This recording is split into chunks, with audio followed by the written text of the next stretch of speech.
First of all, my name is Angie Von Slaughter, for those of you that might be new. And if you are here for the first time, I not only want to welcome you on behalf of our community, but I would love to meet you personally.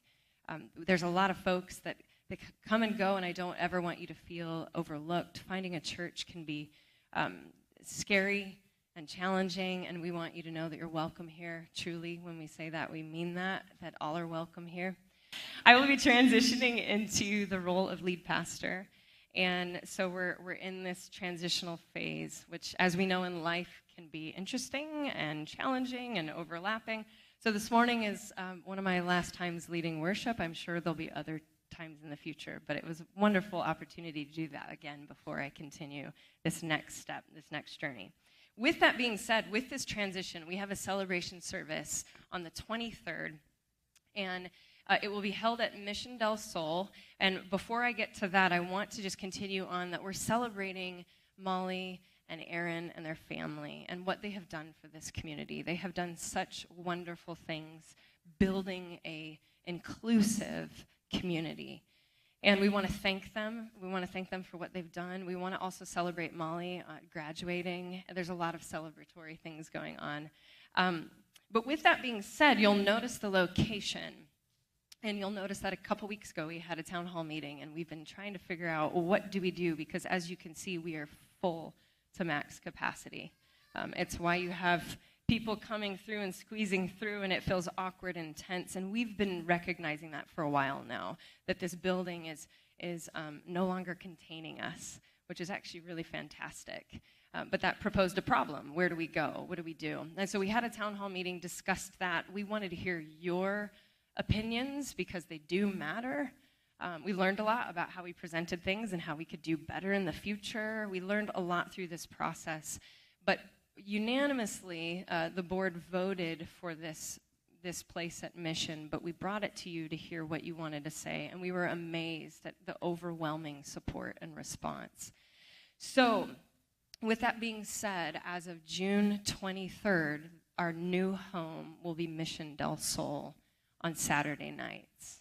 So I know Saturday proposes some issues for some folks, and we are sensitive to that. We know that we're in a culture that is Sunday morning rituals, and we still want you to be a part of our community. If you can't make it on a Saturday night for whatever reason, please still join us with our Connect groups. Please still join us with our activities. There's even a few of you in here that have mentioned you still want to gather in some way on a Sunday morning, and I encourage that wholeheartedly. We want to remain a community. That's, after all, the reason why we decided we needed to move in the first place, is because we're losing people because we can't contain us all. So join us on the 23rd. We'll be celebrating Aaron and Molly, but we will also be touring the campus. That gives you an opportunity to see what it's like, if you have any questions.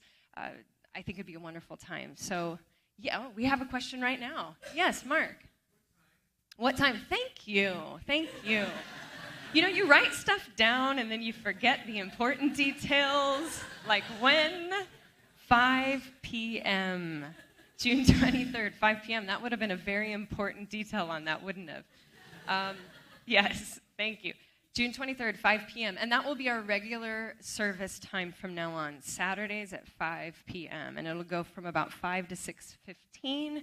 And we will have time afterwards to mingle and connect. I think you guys will really like the space for that reason. At this time, I want to introduce our guest speaker this morning, Amanda Peterson, who has not only been my spiritual director over the last couple months, helping me discern and process some things, but has been such a vital part to a few of our members in this community. We want to give her an opportunity to share what it means for her to be a spiritual director and see what she has to say this morning. Amanda, welcome.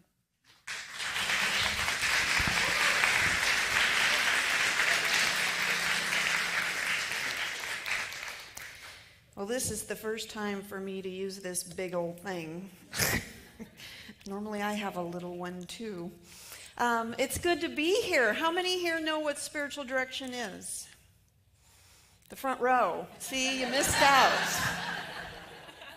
Don't worry, my family doesn't even know what I do, so you're in good company.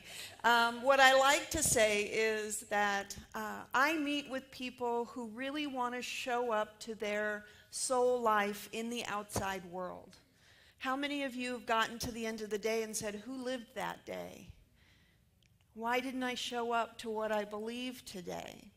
So what happens in spiritual direction, it gives you a safe place to be, a safe place to explore your inner life with someone who is there just to listen and hold that God space for you. Okay? Pretty cool job. I also practice feng shui and do art, but I do not drive a moped. And I have a center called Pathways of Grace. My practice has grown now into its own space where we have many different practitioners that do all types of ways of supporting you. So what we do is if you're in a transition or you've been in a loss or you're on a growth spurt, you come in and we say, we got you. Because how often do you go through those and it's like, I know I need to do something, but I don't know what to do. All these classes and things sound wonderful, but I don't even know where to begin. So we come in and we surround you with all the different practitioners, whether it's grief or relationships, or maybe a massage, or a singing bowl, or a dance class. All kinds of things, nutrition, just we surround you and say for the next 6 weeks, we got you. And we'll get you to a place where you feel a little more grounded. So that's Pathways of Grace. And where I met some of you is through one of our training programs called The Art of Deep Listening. I've been practicing spiritual direction for 20 years, 25 years now.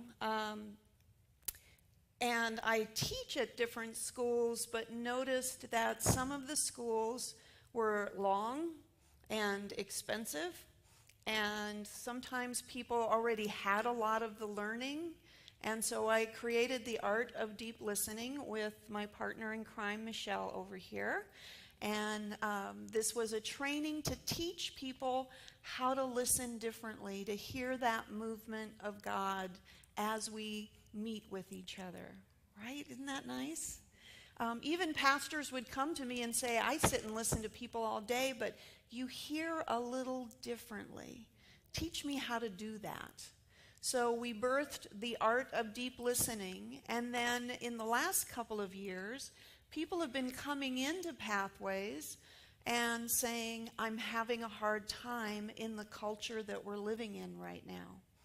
I love my Uncle Joe, but he's on the other side of the political or ideological or even the faith journey than I am. I don't know how not to objectify and make him evil. I don't know how to make him wrong, not make him wrong. How do I sit and not lose my own voice and sit with Uncle Joe? It's a real struggle. Does anybody else have that? Right? This is hard, and we bump up into this in all different ways. So we've just recently birthed a new training called Living from the Heart that kind of teaches you how to live with Uncle Joe and not lose your voice and still love Uncle Joe and not make him the enemy. I hope there's no Uncle Joes out here. But what I noticed as people were struggling with this, and your topic for the next few weeks has been shame. So as people have been grappling with Uncle Joe, what I really noticed too is that people are grappling with themselves. And they're doing the same thing to themselves with shame. How do I not objectify myself? How do I not put myself down? So I'm kind of calling this talk Deep Listening to Shame. How do we do that? We are wired to think negatively. Science has proven it. That the first thought out of our head most of the time is a negative thought, and often a shame thought. Recently, I am on a cleansing, getting my gut all in balance because I'm an old fart now, diet. And so I'm eating my vegetables, and I love a good gadget. Does anybody else here love a good kitchen gadget? Oh, I see the smiles. You're my people, right? And so I have all these gadgets to slice and dice and do, and so I pulled out this mandolin that I've never used before, right? How hard can it be? Just back and forth, back and forth. Well, if you can see my wrist, there went my hand, right? The first thought out of my head, you idiot. Anybody do that? How did you do that again? This is funny, but it's not. As I was preparing for this talk, I was surprised how emotional and passionate I was, because these thoughts are affecting and feeding our culture right now at a rate that's overwhelming. We've got kids killing kids. We've got hate language going out all over the place. We've got people feeling bad about themselves at levels that are unbelievable right now. So that simple phrase, you idiot, you did it again. Notice how often that pops up. I mean, I lose my keys all the time. I don't say something very nice to myself every time that happens. But think about that. If you did that with another person, and every time they did something silly, like slice part of their hand off, right? And you called them an idiot, think of how that wears on us. So when I was thinking about the art of deep listening to shame, the story in the scripture that came to me was the woman at the well. I think this entire transaction is deep listening at its best. So what I'd like to do with you today is just kind of walk through it. Nothing too terribly deep, but I'd like to just go through and maybe highlight some things to refresh your memory, or maybe have you look at it just a little bit differently, okay? One of the things that we know about shame is that shame is limiting. When we live in shame, when I'm an idiot, I don't see the world very bigly. Does that make sense? And one of the things that God does so well is break into our lives with a bam and just explodes our limited thinking. I love that about God. And that's what this story is all about. So what I'm going to do is just read a little bit. It's a long one, sorry. But it's really good. Anybody else here familiar with the woman at the well? Right? We've heard that before. What I like about this is that Jesus starts this journey after there's been a scorecard time. Who's better? John the Baptist? How many people is he saving? How many people has Jesus got in his group, right? We're already starting with the other. Who's better? We can already feel the knock on the door of shame. I have to tell you one other little thing that I do with shame, excuse me, is I've given shame a name. That wonderful voice that our brain automatically does. My daughter is into the Dark Tower series. Anybody else know the Dark? Oh, yes, okay. So we went and saw the movie, and in that movie is a character called Walter, Matthew McConaughey. All right, so shame even has a shape, if you want. Looks like Matthew McConaughey. That helps. Okay, so all Walter does, not all, but one of the things that Walter does is quietly walk by people and tell them they're not good enough, that they did it wrong, that they have made a mistake so bad there is no undoing it. Has anybody else had that voice come and knock on their door? So I now call that voice Walter, and we have great talks, Walter and I. So just so you know, Walter's a piece of this story. So Walter's already shown up in this idea of, well, who's better? Oh, you're not as good as, Jesus, you're not as good as John, or John, you're not as good. And the disciples, I'm sure, are going, oh, my church is bigger than your church, right? That is the energy that we get as Jesus is taking this journey. And it's the middle of the day. He had to pass through Samaria. He came to a Samaritan village that bordered on the field Jacob had given to his son Jacob. Jacob's well was still there. Jesus, worn out by the trip, sat down at the well, and it was noon. I can't help but imagine that Jesus was a little hangry. Right? It's hot. He's sitting. He's resting. He's there, and he's at noon. And then the woman, a Samaritan, comes to draw water, and Jesus said, "Would you give me a drink?" His disciples had gone to the village to buy food for lunch. That's why I know he was hangry, right? So it's noon. A lot of people make a big deal out of noon in the sense that this woman had come alone at noon. And in the history of the church, and especially in the prayer history of the church, there's a way of stopping at different hours of the day to pray. And each hour of the day has a different meaning. It's like when you wake up, right? You're all full of love and life, and you've got your day ahead of you, or Walter's already on your back at the beginning of the day. But you make your plans, and by the time you get to noon, it's the highest part of the day.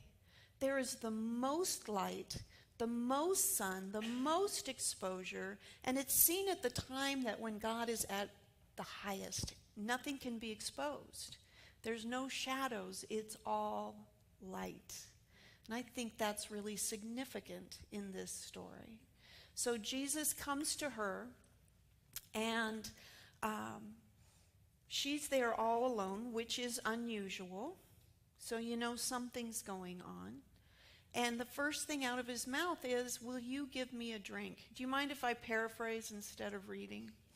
You all right? Because every time I hit this, it's not Alexa. Somebody wants me to do something, and I know she's going to start talking, so I'm going to just kind of paraphrase for you guys. So if I miss part of the story, oh well. Okay. So first thing out of his mouth is, "Would you give me a drink?" I love that. Oftentimes when we're in that shame cycle, that limited place, that's what God does. God breaks in and shatters it by saying, "Help me. I need your help. I need something from you," which requires a reply. And of course, our limited thinking, we're going to say, well, have you looked around? You know who you're talking to? You're not even supposed to talk to me.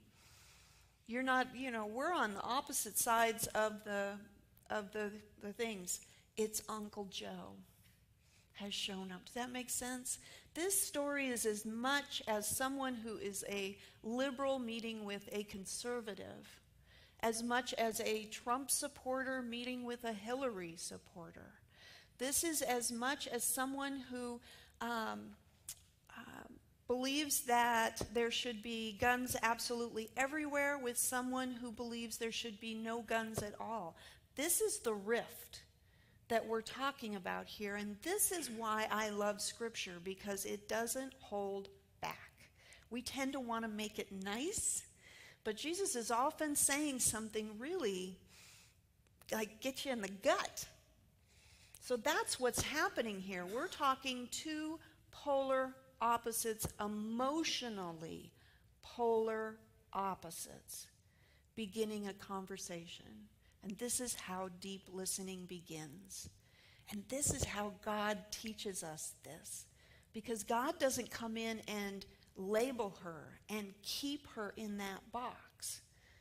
God sees an expansive view and says, oh, there's a woman with a bucket and I'm hangry and thirsty. She can give me some water. Help me. He's right over the top of all that emotional baggage. Can you imagine? That's not easy to do. And of course her reply is, well, I don't think you know who you're talking to. And he's like, oh no, if you knew who you were talking to, you'd be blown away. I want to expand your vision. I want you to see outside that box that you have been in. And then go back and read this, because she's feisty. She comes back and just really lets him have it.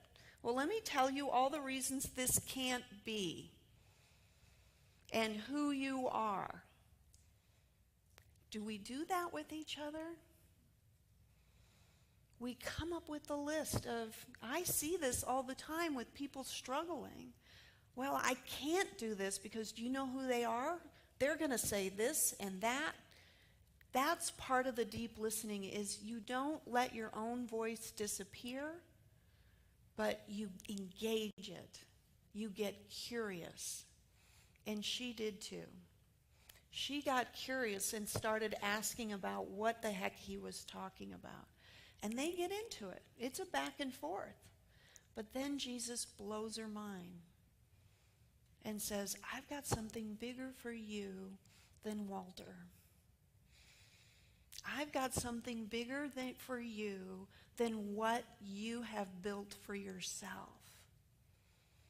What if I could blow off the whole walls of all the labels that we give each other, and you knew what I see is you? That is one of the first gifts I try to give people in spiritual direction, because we never get that opportunity in life. It's hard to be seen and not judged, because that's what our brain's doing. It's always trying to figure out who fits here, who fits there. The problem is we've given the keys to our lives over to our brains and say, go ahead, drive away. But the keys of our lives are right here in our hearts, in this place where God wants to expand us even bigger. So what he does in the light of day at noon is look at this woman and says, I see you. And they talk about her having all these husbands and not having a husband right now. Who knows why?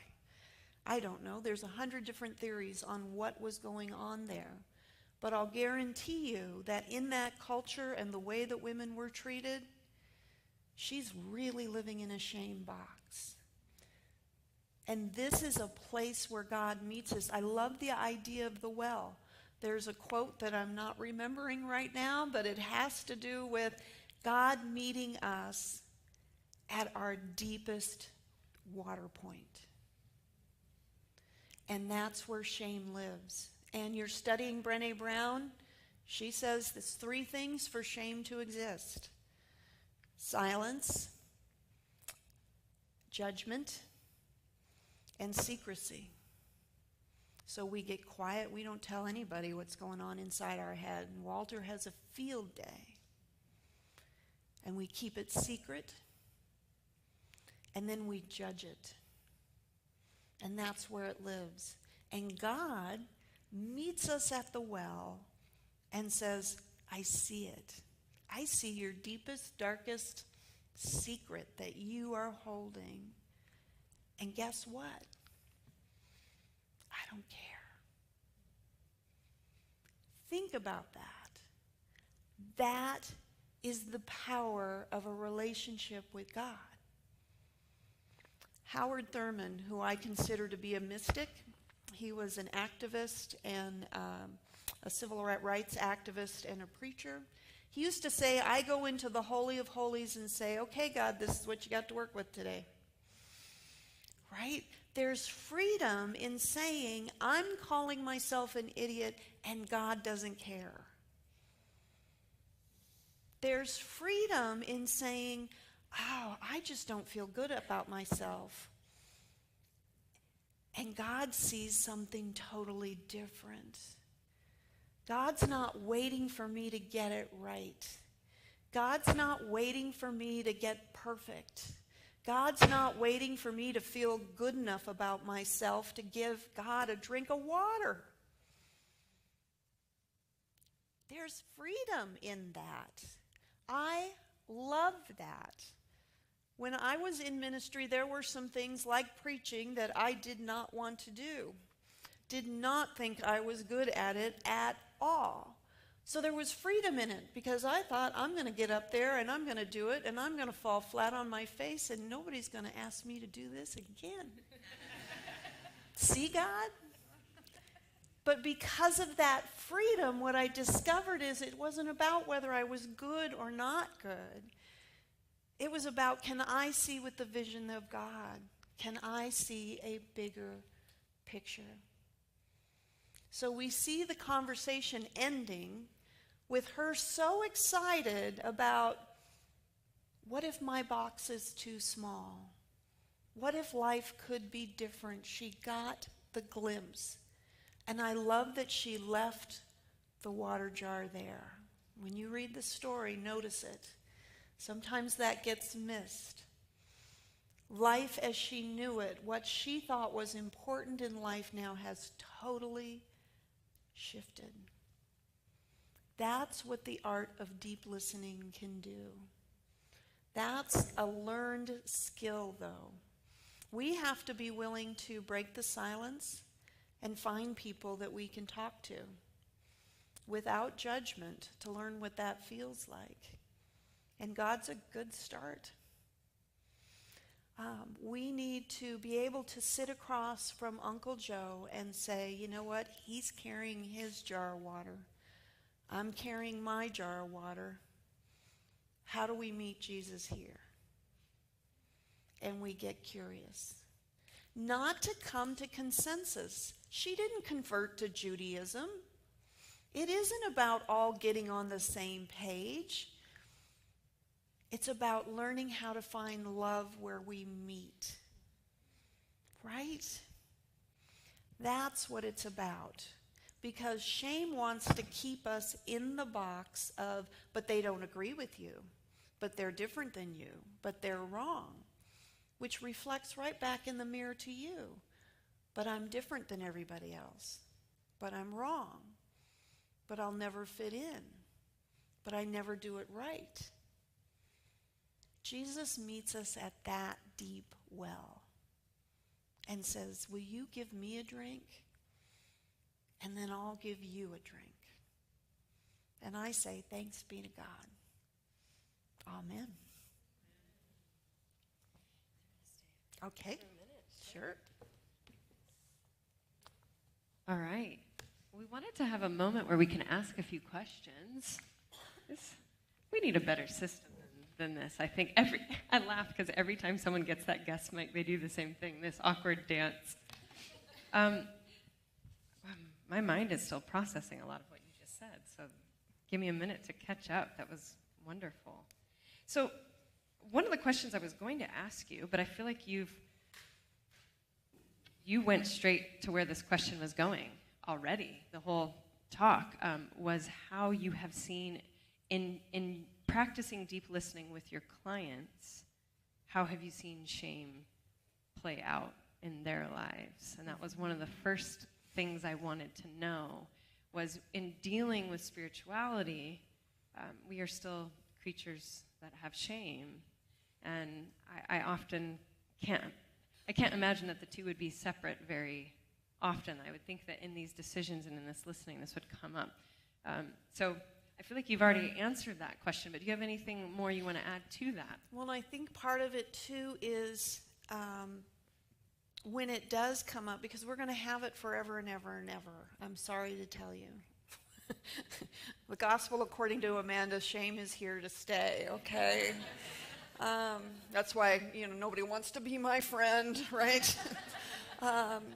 But when you learn to make friends with Walter and to be able to call Walter out, what happens when you meet with another person is you find out, oh, I can live through this. This doesn't have power over me.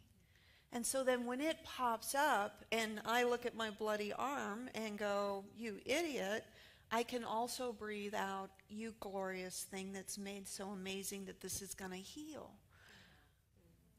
I can do both. Does that make sense?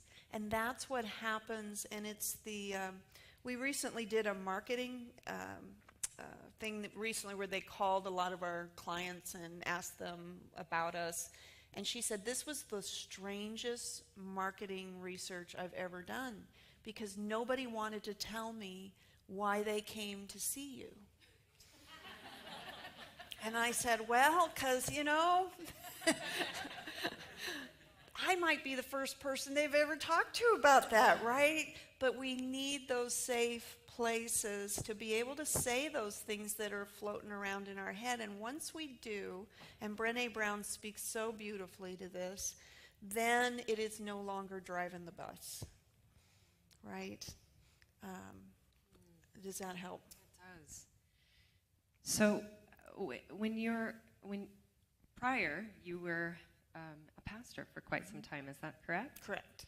So I see this play out in my own life and Aaron's life and those that are in any type of spiritual leadership. You naturally get drawn into situations where you have a choice to listen. People expect you to listen, and you should listen. Did that play a role for you launching into spiritual direction, where you said, yes, I'm already kind of doing this, I'm already paying attention, I want to do more of that? Did that have any role in you choosing the path of practice? I've never met anybody that's gone into spiritual direction that wasn't already a spiritual director, if that makes sense. So the training doesn't make you a spiritual director. Okay. Those are wise words. You're pretty much calling awareness and attention to something that is already there. Mm-hmm. That's beautiful. That's beautiful. Which I think was a part of my process in this spiritual direction with you, is drawing an awareness to something I already knew was there, but you need sometimes someone to process that with. Mm-hmm. And it's helpful. There's only so many times you can talk to your friends or family, and what do you think? And it's nice when someone has that skill and that gift. And what would you say, you were giving people the gift of listening, which I think is one of the best gifts we can give others, is listening. But what does that do in return for you, listening? When I first started, what I would say is I feel like every day I have the privilege to sit at the feet of Jesus. That's what I do. That's what it does for me. So can you expand more? So are you seeing God in others when you're in this moment? Yeah, are you having it's almost as though I disappear, and there's a little bit of voyeurism in it.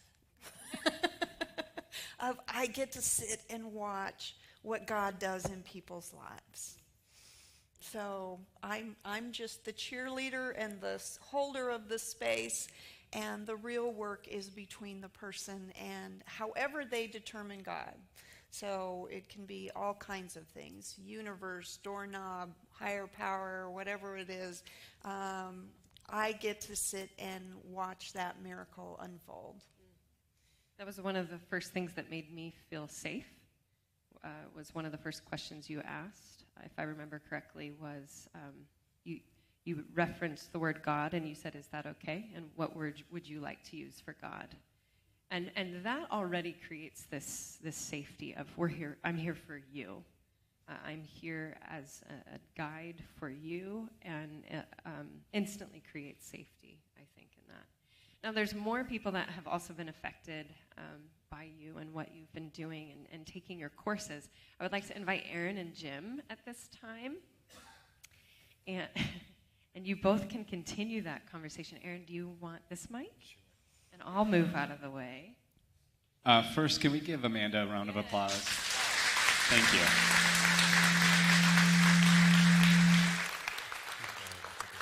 Okay. I appreciate Amanda and Michelle have been a vital part of my spiritual journey, so I really appreciate what they're doing there at Pathways of Grace. So we wanted to take a moment to talk a little bit. Amanda mentioned the program called Deep Listening. And I've taken it, and Jim right now is walking through it. So we wanted to just take a couple moments to talk about that, too. It's a program that's offered to other people, too. And you can talk to Michelle and Amanda after the service if you're interested. But just as, Jim, as you're walking through this program, how would you describe just kind of the overall shape of it and impacted you? And just, first of all, just the general impact it has had on you. One of the biggest things is how you view the divine. We all have different opinions of what that is, and it really helped me to kind of focus in, what does that mean for me? And where can you find it? I find it a lot of times with people, but one of the interesting and fascinating moments was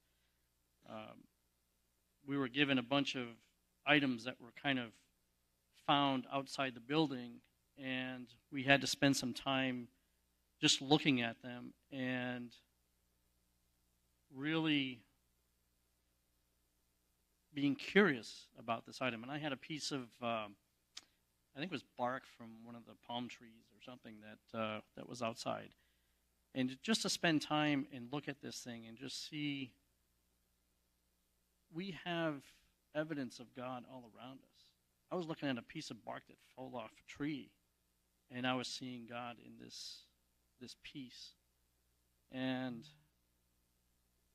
it was just an amazing experience to take something so simple, something that we consider as throwaway, and yet God was in it. So that was just one experience of part of the class, to kind of help me tune into. In the second question, what would you say so far? When are you finished? August? July? Okay. Next one. So you're almost all the way through it. What would you say has been the biggest takeaway for you going through the deep listening class? They're like, that's an easy question. I think the other side of it is learning about myself. And not only are you listening to the individual that you're giving space to, but kind of the prerequisite is to listen to yourself and to allow yourself that grace and that time to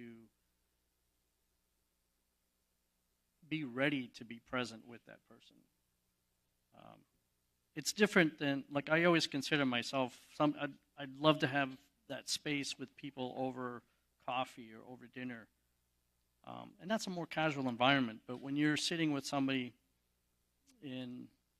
it's kind of a more professional space, but yet at the same time you want to provide that safety. And if I'm not ready,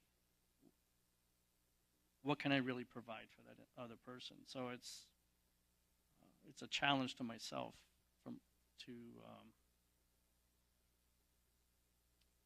be aware of who I am. Thank you, Jim, for sharing. I appreciate that. So I want to invite the worship team to come on back up at this time, and I'll share a little bit here as they do. But one of the things that they offer at Pathways of Grace, too, is spiritual direction, and Amanda hit on that. And I've mentioned it before, but it's been a while. But I love the idea of our soul as a wild animal. This is taken from Parker Palmer, and he touched on this. And the soul is like a wild animal. You don't go tromping through the woods to find a wild animal. Only our lives are lots of tromping through woods, lots of noise. And the soul, like a wild animal, will reveal itself a little bit. Is this safe? Is this okay? And what I found spiritual direction to do is to be that safe place, to begin to explore the internal workings of the soul. So you reveal a little bit, and somebody else is there sitting, paying attention. What is God, what is the divine doing in your life? How do you understand this? And creating that safe place. So I encourage you guys, if you're interested at all in exploring spiritual direction, deep listening, and what was the other? The living from the heart, other programs that they're offering. Both Amanda and Michelle will be outside after the service, and you can engage in dialogue with them.